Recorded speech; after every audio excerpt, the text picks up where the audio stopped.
അരുൺ ശങ്കർ അരുൺ പ്രതിഷേധത്തിന്റെ സ്വഭാവം എങ്ങനെയായിരുന്നു? രാഹുലിന്റെ പ്രതികരണത്തിന്റെ സ്വഭാവം എങ്ങനെയാണ്? രാഹുലിന് എതിരെ പ്രതിഷേധം ഉണ്ടായിട്ടുണ്ട്. പക്ഷേ ചോദ്യങ്ങൾക്ക് കൃത്യമായ മറുപടി പറയാതെ രാഹുൽ പോവുകയാണ് ചെയ്തത്. കോടതിയുടെ പരിഗണനയാണ് ഈ കേസ് ഇരിക്കുന്നത് എന്നുള്ളതാണ് നമുക്കിപ്പോൾ ദൃശ്യങ്ങളിൽ തന്നെ കാണാൻ കഴിയും. രാഹുലിനെതിരെ ഇവിടെ CPM പ്രവർത്തകരാണെന്ന് തോന്നുന്നു. അവർ ഉയർത്തിയിട്ടുള്ള ചില പ്ലക്കാർഡുകളുണ്ട്. ഇത്തരം പ്ലക്കാർഡുകളാണ് CPM ആണോ? BJP പ്രവർത്തകരല്ല. എന്താണ് നിങ്ങൾ? കോഴിയല്ലേ വന്നിരിക്കുന്നത്? ഈ കോഴി പാലക്കാടിന് ആപത്തല്ലേ? പാലക്കാടിനെ നശിപ്പിക്കാൻ വന്ന ഒരു കോഴിയാണ് ഇത്. അത് തെളിഞ്ഞിട്ടും വോട്ട് ചെയ്യാൻ അനുവദിക്കുന്ന കോൺഗ്രസിന്റെ നടപടി ഉണ്ടല്ലോ, പാർട്ടിയിൽ നിന്ന് പുറത്താക്കി എന്ന് പറയാ. കോൺഗ്രസ് ആണ് വോട്ട് ചെയ്യാൻ അനുവദിക്കുന്നത്. ഒരു വ്യക്തിയുടെ നിലപാട് രാജിവെപ്പിച്ച് പുറത്താക്കിയിരുന്നെങ്കിൽ ഇദ്ദേഹം ഈ ചെങ്കുറ്റ കാണിക്കില്ലല്ലോ. MLA എന്ന നിലയ്ക്കല്ല അയാൾ വോട്ട് ചെയ്യാൻ വന്നത്. ഉറച്ച സഹായം ഇന്നടക്കം പറഞ്ഞിട്ടില്ലേ? UDF-ന്റെ സ്ഥാനാർത്ഥികളും കൂടാതെ BJP-യുടെ സ്ഥാനാർത്ഥികളുമായിട്ട് ലിങ്ക് ഉണ്ട്. SDPI സ്ഥാനാർത്ഥികൾ SDPI ആണ് അയാൾ പൊക്കി പിടിച്ച് നടക്കുന്നത്.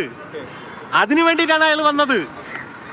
UDF-ന്റെ സ്ഥാനാർത്ഥികൾക്കാണെങ്കിൽ ഇന്നലെയും വലിയാന്നൊക്കെ ചങ്കൂറ്റത്തോടു കൂടി വരാമല്ലോ.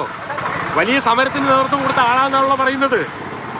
ആ സമരനായകന് വന്ന് പുറത്ത് കാണുകയല്ലേ വേണ്ടത്. MLA-ക്കെതിരെ പ്രതിഷേധം തുടരുമെന്ന് തന്നെയാണ് പറയുന്നത്. MLA എന്ന നിലയ്ക്ക് അയാൾ ചെയ്ത ഈ കാട്ടുകോഴിത്തരം നാടിന്, പാലക്കാടിന് അപമാനപരമായിട്ടുള്ള കാര്യത്തിനെതിരെ ശക്തമായിട്ടുള്ള പോരാട്ടം രാജിവെക്കുന്നവരെ തുടരും. MLA സ്ഥാനം രാജിവെക്കണം.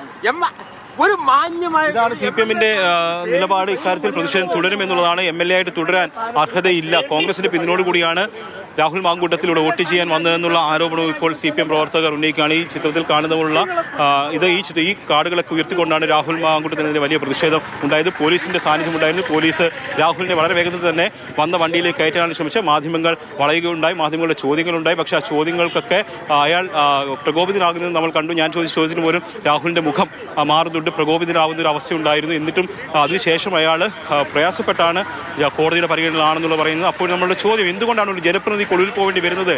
താങ്കൾക്കെതിരെ ഉന്നയിച്ചിട്ടുള്ളത് വളരെ ഗുരുതരമായിട്ടുള്ള ആരോപണങ്ങളാണല്ലോ, താങ്കൾക്കെതിരെ ചുമത്തിയിരിക്കുന്ന ഗുരുതര കുറ്റങ്ങളാണല്ലോ എന്ന് പറയുമ്പോഴും അയാൾ അക്കാര്യത്തിലൊന്നും ഒരു വ്യക്തമായ മറുപടി നൽകുന്നില്ല.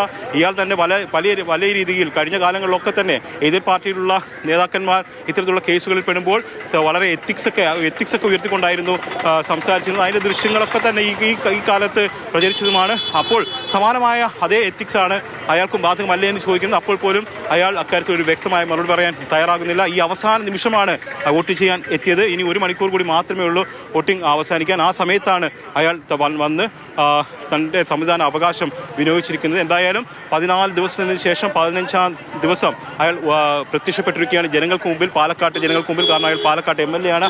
ആ MLA എന്ന നിലയിൽ അയാൾ ഇപ്പോൾ പാലക്കാട്ടേക്ക് എത്തിയിരിക്കുകയാണ്. നമുക്ക് അരുണിലേക്ക് വരാം. രാഹുലിന്റെ പ്രതികരണം.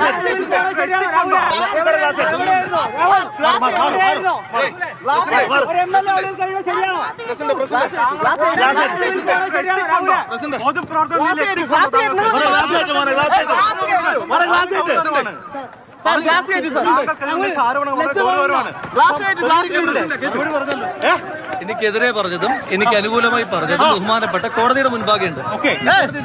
എന്തുകൊണ്ടാണ് ഒളിവിൽ പോയത്?